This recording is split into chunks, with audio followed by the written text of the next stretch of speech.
we have a wonderful speaker that's going to be coming up here in a moment. We're very proud to work closely with the mayor's office, and the mayor, it seems like I'm working or seeing the mayor and council almost weekly at one point or another, whether it be groundbreaking for a business or launching a new business. It's a great partnership to see elected leaders that want to go out into the business community, that want to meet with those folks and help bring some support and really energy from their office to the business community, and we appreciate that. And so it's really a pleasure to welcome Mayor David Ortega. He is took office in 2021, 12th mayor of Scottsdale, focuses on public safety, building safe, family-friendly neighborhoods, and of course, protecting our natural open space in the preserve. Please welcome Mayor David Ortega.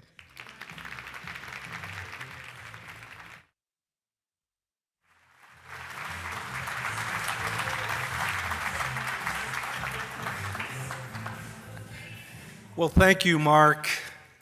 Thank you, Scottsdale Area Chamber of Commerce, for once again hosting this event. Thank you, Honor Health, our title sponsor for the second consecutive year, and for your exemplary involvement in Scottsdale, in addition to the excellent health care you provide. Also, special thanks to the Mayor's Youth Council. They learn many facets about Scottsdale, and they volunteer at the same time. Living in Scottsdale for over 45 years, I can honestly say every year, every day, I find more to love in Scottsdale. A year ago at this event, we previewed the rebirth of the new Scottsdale Civic Center, and we were immersed in Scottsdale super season. Eyes of the world gravitated to Scottsdale, to the world's greatest collector car auction, Parada del Sol, to the Waste Management Phoenix Open, nonstop to Super Bowl 57, a National Arabian Horse Show, Cactus League Spring Training, and the Scottsdale Rodeo. They all set new records. Today, 3 new outdoor stage venues at the Civic Center draw entertainment performers and casual crowds to Old Town. And families gather at the playground, rocking on bench gliders and frolicking at the splash pads next to the Civic Center Library. We shuffled several large public art pieces and added 142 new shade trees linking Scottsdale Stadium and Old Town. And we moved the love sculpture just enough to make the central lawn bigger. Today, once again, we are soaring into high season with many logistical and public safety challenges which are managed by our outstanding police and fire department in cooperation with valley-wide law enforcement agencies. Hundreds of thousands of residents, guests, and visitors rely on their vigilance and professionalism every day, everywhere in Scottsdale. Our Scottsdale Police Department is nationally accredited and exemplary in Arizona. This morning, we recognize Scottsdale Police Officer of the Year and Firefighter of the Year. Police Officer Kurt Farner is Officer of the Year. He covers the McKellips area, which borders Tempe. And we salute Firefighter of the Year, Captain Marty Armstrong, who trains engineers.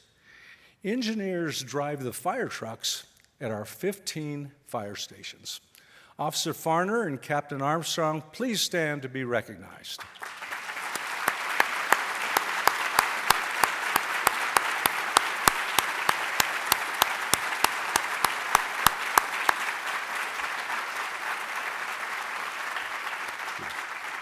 And all police and fire personnel in the room, please stand. We appreciate you.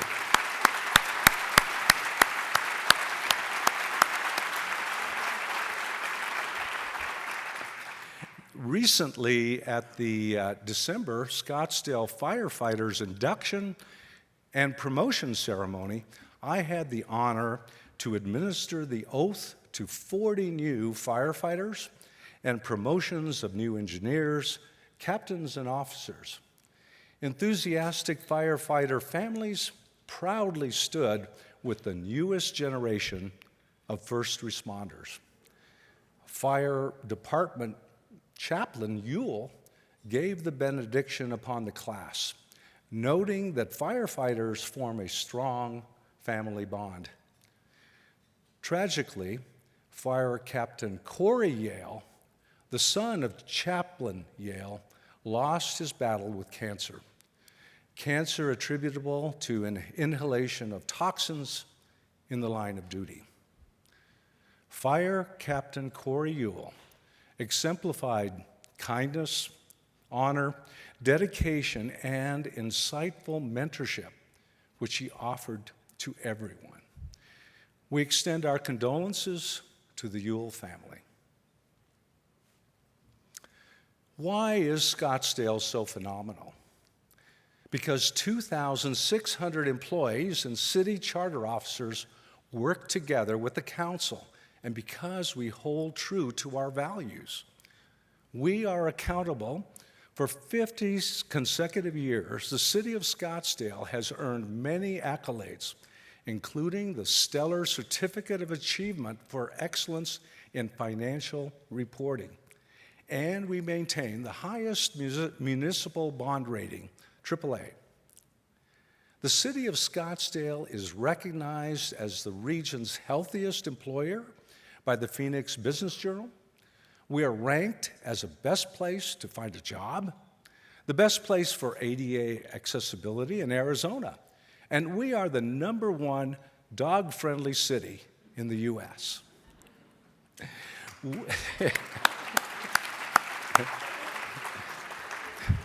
We are designated Tree City USA, winner of many Arizona Forward environmental awards, and are the first in Arizona to adopt the Green Building Code.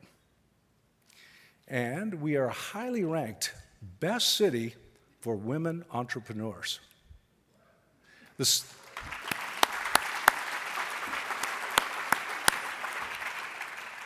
city of Scottsdale maintains high standards with community support every day. Scottsdale is beautiful. Scottsdale is safe. Scottsdale is clean. Scottsdale is health-driven. And we are financially robust and strong. These are the hallmarks of our great city. The stellar attributes of Scottsdale didn't evolve by chance. Rather, they are intentional, foundational, based on decades of community dialogue, conservative financial decisions, careful planning, and steadfast stewards of our land and water resources. We shaped our Scottsdale reputation, our vibrant business environment, our Western-spirited hospitality, high property valuations, which together build upon and guide our destiny. There are two overarching drivers established when Arizona became the 48th state. Two grand bargains shaped Arizona and the destiny of Scottsdale. And today, the same two constants direct my actions as mayor. One is land policy, and the other is water. Upon statehood, Arizona vested cities with authority to design and to regulate zoning, to balance harmoniously. And upon statehood, 9.4 million acres of federal lands were transferred to the Arizona State Land Trust, restricted to fund public K-12 education. Over time, Arizonans recognized that some pristine state trust land was worthy of conservation. Arizona state land could be considered for downzoning, eliminating development completely. In 1996, the Arizona Preserve Initiative was passed, and the city of Scottsdale entered negotiations with the State Land Trust Department. Approximately 36,000 acres in Scottsdale was considered for reclassification. Scottsdale voters approved the purchase of over 30,000 acres, and the McDowell-Sonoran Preserve became a reality. By law, the State Land Trust must be made whole so that assets benefiting education could not be reduced in value. In Scottsdale, development densities, when removed from the preserve land, then needed to be transferred to other state land, adding value there. The grand land bargain, which arose from statehood, by mutual consent, allowed the city of Scottsdale to downzone open space land to save the McDowell Mountains and foothills, and simultaneously upzone densities further downhill. Scottsdale leveraged planning tools to benefit our community. Highly prized state land also saddles the 101 highway, which crosses Scottsdale. Large parcels with state-granted entitlements have been sold, spurring commercial opportunities. More than 500 acres of commercial state trust land remain at the 101 in Scottsdale. Parcels totaling 200 acres recently sold in Scottsdale for over $200 million cash, whereas in comparison, in Apache Junction, 20,000 acres of state land sold for $200 million on time payments. The grand bargain to downzone land, which created the preserve, should not be violated by commercialization or a Discovery Center complex within the preserve. There should be no doubt Scottsdale will honor the reclassification agreement with the state trust land and leave the preserve pristine. The grand bargain for land truly shapes Scottsdale and configures Scottsdale today, but there are two bargains. The second grand bargain prior to statehood was sealed with the Federal Bureau of Reclamation in concert with the Salt River Project. Roosevelt Dam was constructed, and completion of 131 miles of canal accelerated development in Scottsdale. But it was the Central Arizona Project enacted by the U.S. Congress in 1965, which eventually delivered Colorado River Basin water to Scottsdale in 1987. It is the CAP water which has propelled development of private and public land in Scottsdale. Scottsdale water facilities then deliver water to 250,000 residents in Scottsdale.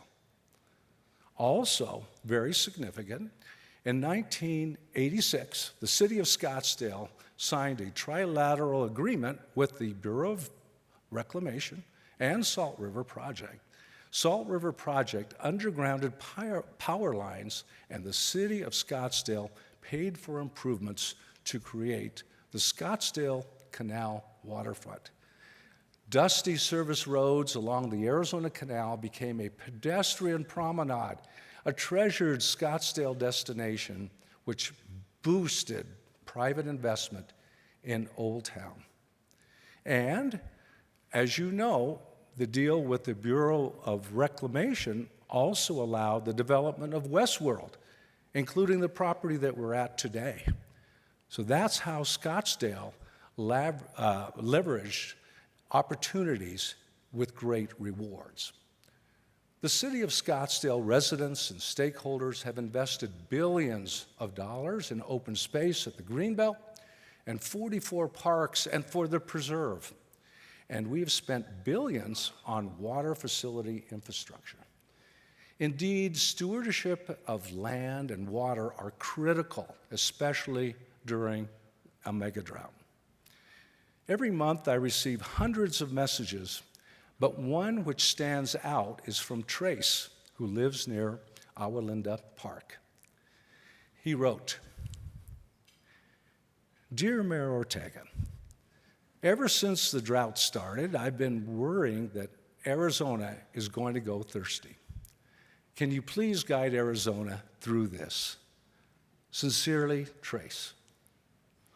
Yes, Trace, since Arizona was an upstart, and as you are aware today, water has been our priority. Your worry is also our concern because we live in the desert. Scottsdale has been spreading the message that we must use water wisely. Of course, our council agrees that we all must take actions to conserve water. Trace, it's up to us in our homes, in our schools, in every business, church, and park and sports field to not waste water and measure our progress. 9-year-old Trace gets it, and so do we. Scottsdale Water has a diverse portfolio of water resources from SRP, CAP, and groundwater, and the newest source, recovering return water for purification, making it clean enough to drink.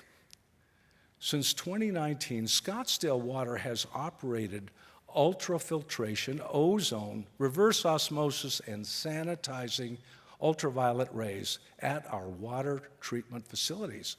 Our Scottsdale water facilities can recapture recycled water, eliminate solids, and purify that water for domestic use. We have the proven technology and extensive testing which has been reviewed by the state of Arizona and federal agencies, and we are expecting agency approvals in 2024 for direct potable use. For years, we have purified up to a maximum of 20 million gallons of reclaimed water per day, but we then injected it into the aquifer. This safe, drinkable water was sent underground or given to the beer and distillers, right?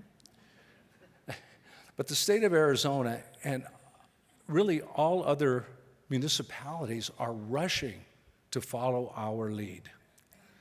I hope that Trace will consider a career working in Scottsdale as a lab scientist, a zoning planner, a transportation engineer, or even in the office of city attorney. There are hundreds of jobs at the city of Scottsdale. Now, speaking of water and law, a year ago at my State of the City, I warned that outside interests were trying to take control of Scottsdale water facilities.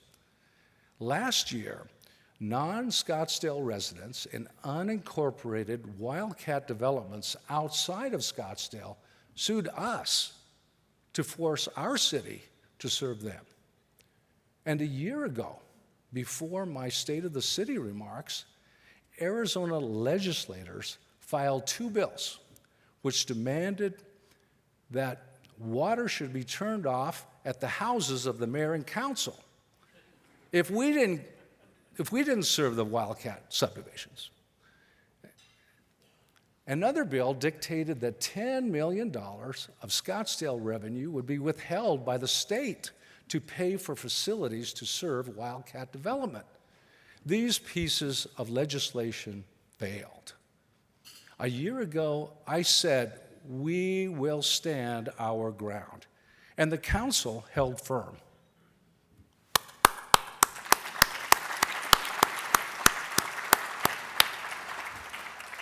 We defended the lawsuit, which cost us $43,000 in attorney fees to defend against the frivolous claim. And the council offered water temporarily on our terms to Maricopa County, but they ignored the offer. The state of Arizona legislature created a shell standpipe district and forced our city to temporarily sell water to it until December of 2025.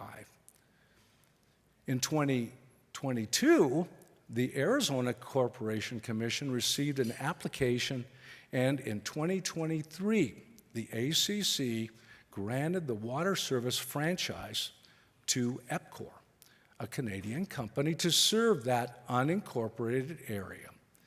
Maricopa County is the only jurisdiction that can grant utility right-of-way to EPCOR to make this permanent service a reality. EPCOR has pledged to fast-track water service with water provided by SRP, and I expect EPCOR to complete installation ahead of schedule to serve the unincorporated area by the summer of 2025.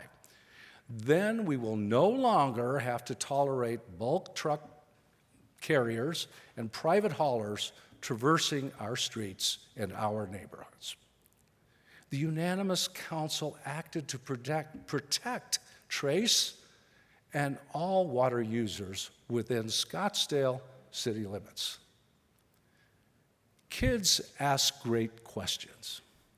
Students from Laguna Elementary sent me letters, and I visited them to answer their concerns about air pollution, food insecurity, alternate energy, and bike safety. And they asked me, what is it like to be the mayor of Scottsdale? 3 students asked me the same question. What are you doing about homeless people and their homeless pets? Our council has worked to find solutions.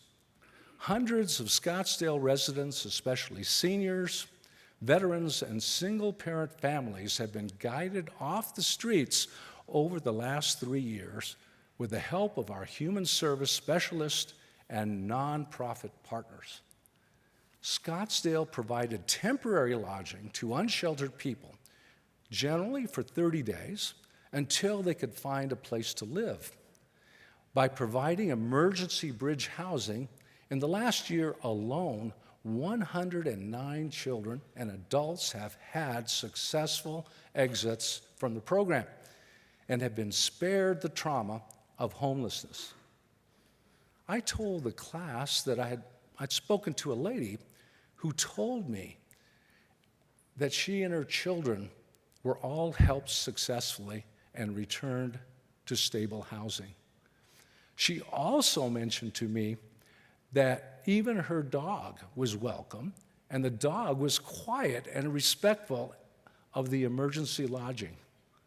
Persons experiencing homelessness who go through our bridge housing program must agree to 14 rules and sign a contract to be admitted. Yes, the bridge housing program even accepts their pets. So far, the Scottsdale Bridge Housing Program has an 84% success rate.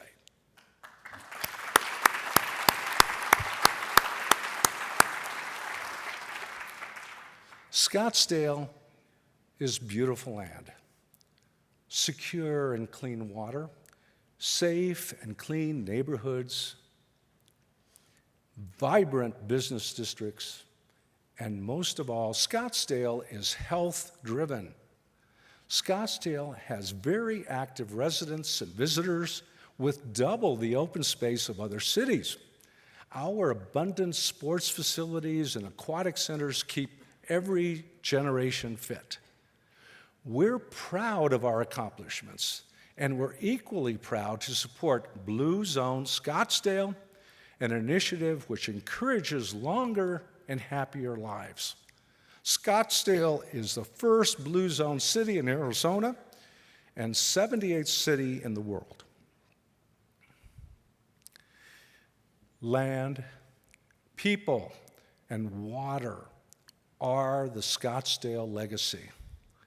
Before we go to the 2024 outlook, let's hear about the original Scottsdale events and places we all enjoy. I asked my colleagues, what Scottsdale event is your favorite and why? Here are their favorites.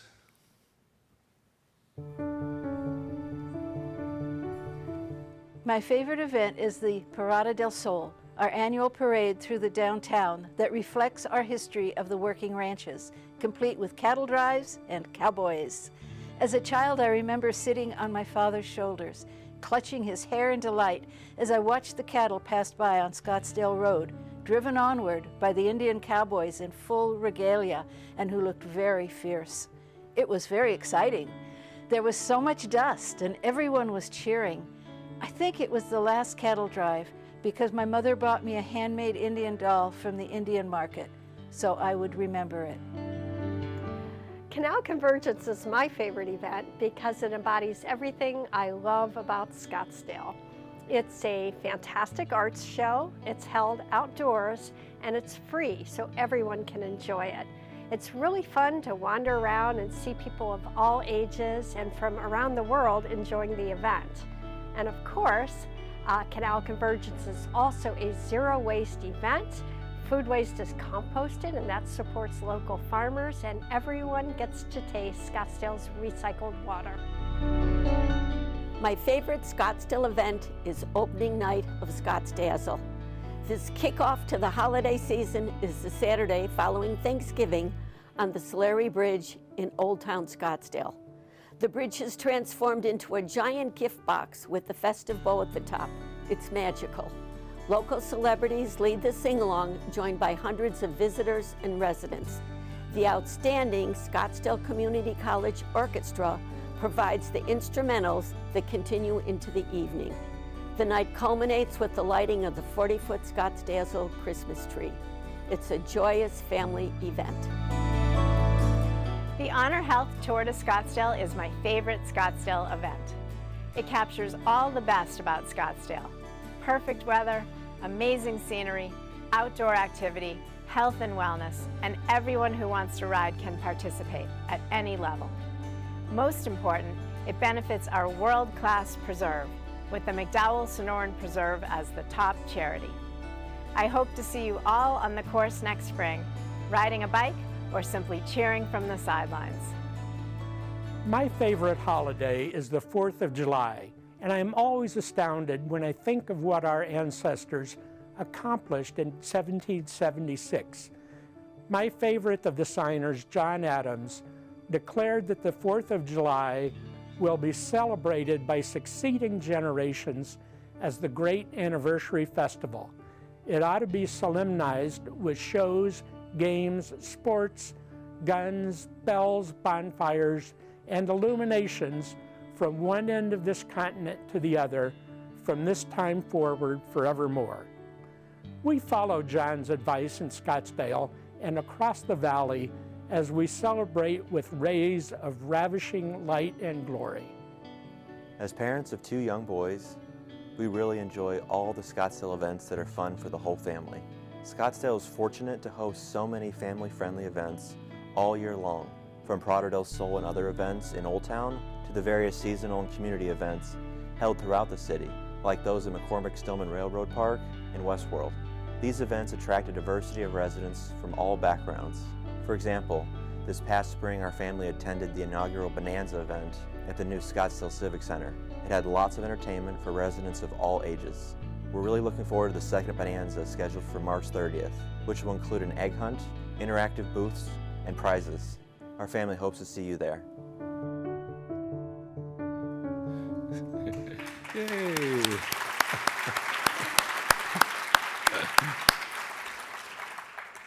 Well, my favorite is San Francisco Giants spring training at Scottsdale Stadium.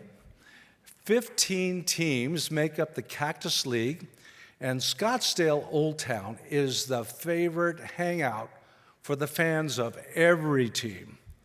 Every year, spring training brings $400 million to the valley. This year, spring training opening day begins with the Giants versus the Cubs. And the last game at Scottsdale Stadium is the Giants versus the Diamondbacks. And our loyalty goes to the Diamondbacks all the way to the World Series.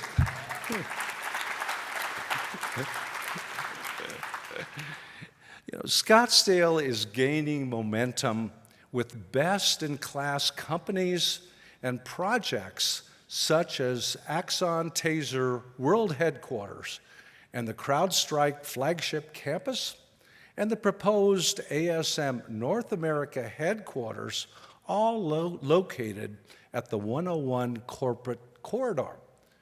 There also is the 16th fire station, now under construction. At Scottsdale Airport, construction of several corporate and chartered jet hangars is underway. Truly, Scottsdale is the touch point for corporate executive decisions and leisure charter travel. I have initiated dialogue with the school district partners and Scottsdale Community College and major private sector technology leaders to grow student tech labs here in Scottsdale.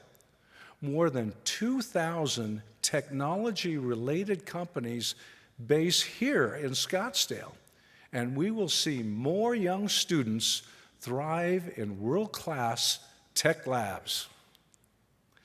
In Old Town, 2 new hotels will open in 2024, just in time for peak season.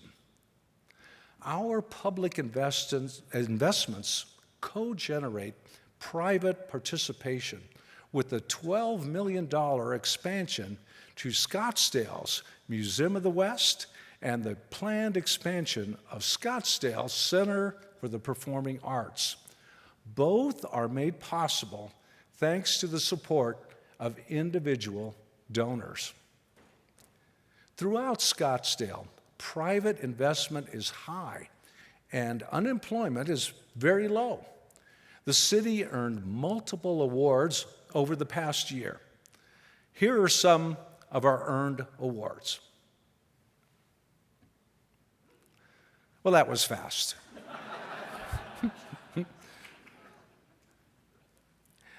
And the outlook is even more bright with capital improvement projects and Bond 2019 projects as they are completed or are ready for construction or are progressing in the design stage. I do want to point out the police and fire training facility is a major improvement to our city that's under construction at this time. If you want more facts and figures, please go to our website. It's easier that way. In 2022, the City Council approved 9 residents to the Protect and Preserve Scottsdale Task Force. After dozens of community meetings, the task force will report to the council recommendations to maintain, refurbish, and to improve safety in the Greenbelt, in 44 city parks, and in the McDowell-Sonoran Preserve. We look forward to hearing their report in February. We have experienced 5 years of negative consequences due to short-term rentals. Scottsdale was instrumental in advocating for the passage of Senate Bill 1168, which became law in 2022. This granted cities the authority to require that STRs have a business license and incur penalties for violations. The council immediately created that program, which requires local accountability for those businesses. Last fall, I presented additional reform legislation at the Arizona League of Cities and Towns conference. Our agenda to end the proliferation of short-term rentals was adopted by 91 cities and towns. As of last week, several legislators representing Scottsdale, including Senators Marsh and Kavanaugh and Representative Tarek, entered bills restoring our rights as a city. Measures include restoring local authority to establish a cap on the total number of short-term rentals in each community, provisions to limit the density of short-term rentals in specified areas, and a measure to establish separation requirements between short-term rentals. Remember the grand land bargain I spoke of? Ever since statehood, cities have been vested with the authority to determine all zoning criteria, and our right to do so was wrongly taken. The Arizona legislature has to fix the short-term rental problem they created. Our council is vigilant to get results in the 2024 legislative session. We must restore the quality of life that Scottsdale neighborhoods enjoyed before the Arizona legislature stripped away our tranquility. Scottsdale zoning codes prohibit short-term rentals in neighborhoods, and our authority should not be swept aside.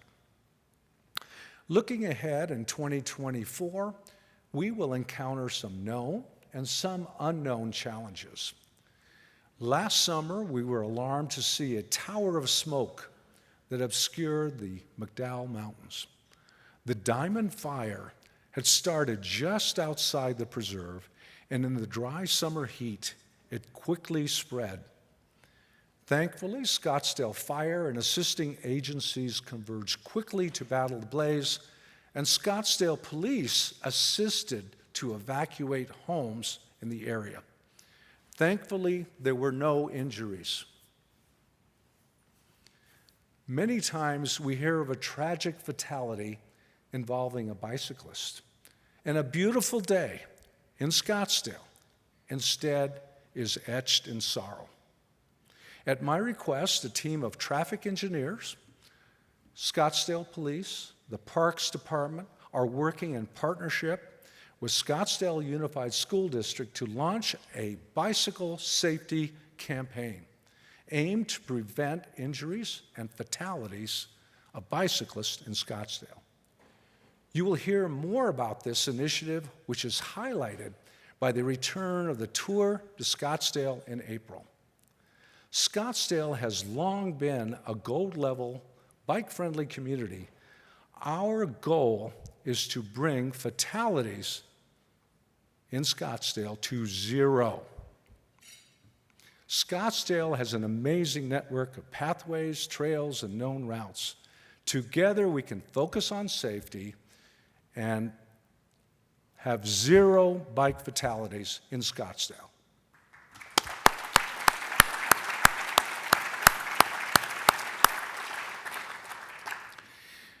There is one question I left for last. I'm asked almost every day. And a third grader at Laguna Elementary asked me, "What is it like to be mayor of Scottsdale?" Busy. My calendar and days are full of meetings, events, new ideas from visitors, business proposals, opportunities to work with human service agencies, and of course, groundbreaking and ribbon cuttings arranged by the Scottsdale Area Chamber of Commerce.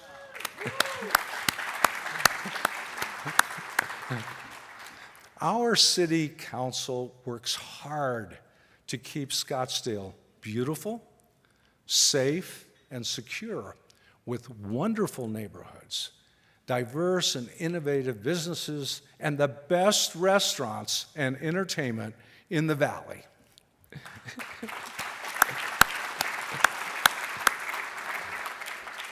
What is it like being mayor of Scottsdale?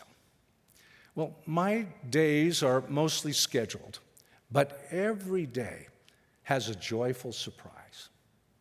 Every year, every day, each one of us can find more to love in Scottsdale.